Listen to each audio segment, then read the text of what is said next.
భావోద్వేగానికి గురయ్యారు.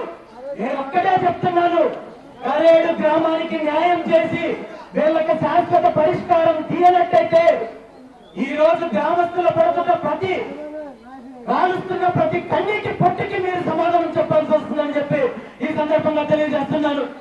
మీ అందరి సమక్షంలో నేను ఒక్కటే చెప్తున్నాను, ప్రభుత్వానికి మళ్ళీ విన్నవించుకుంటున్నాను.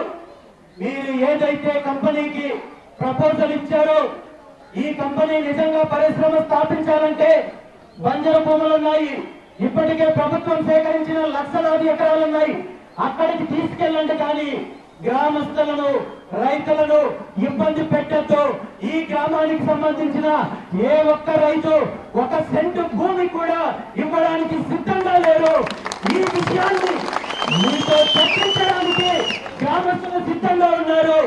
మీరు ఈ రాష్ట్ర ముఖ్యమంత్రిగా ఈ గ్రామానికి జరుగుతున్న అన్యాయానికి బాధితులు రైతులతో పిలిచి చర్చించాల్సిన బాధ్యత ముఖ్యమంత్రి గారికి ఉందనే విషయాన్ని ఈ సందర్భంగా గుర్తు చేస్తూ కరేడు గ్రామ రైతులతో ముఖ్యమంత్రి గారు వెంటనే పిలిపించి చర్చించి వాళ్ళకు న్యాయం చేయాలని చెప్పి ఈ సందర్భంగా ఈ రాష్ట్ర ముఖ్యమంత్రి చంద్రబాబు నాయుడు గారిని కోరుకుంటున్నాను.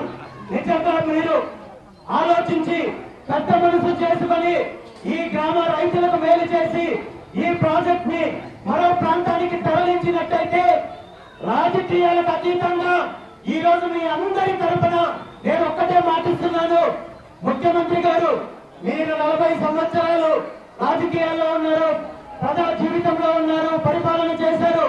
మీరు ఈ రైతులకు న్యాయం చేసినట్టయితే ఈ గ్రామం తరపున ఈ గ్రామస్తులందరి తరపున మీ విగ్రహాన్ని ఇదే సెంటర్ లో నిర్మించి మీకు సన్మానం చేసే కార్యక్రమము చేస్తారని చెప్పి ఈ సందర్భంగా తెలియజేస్తున్నాను.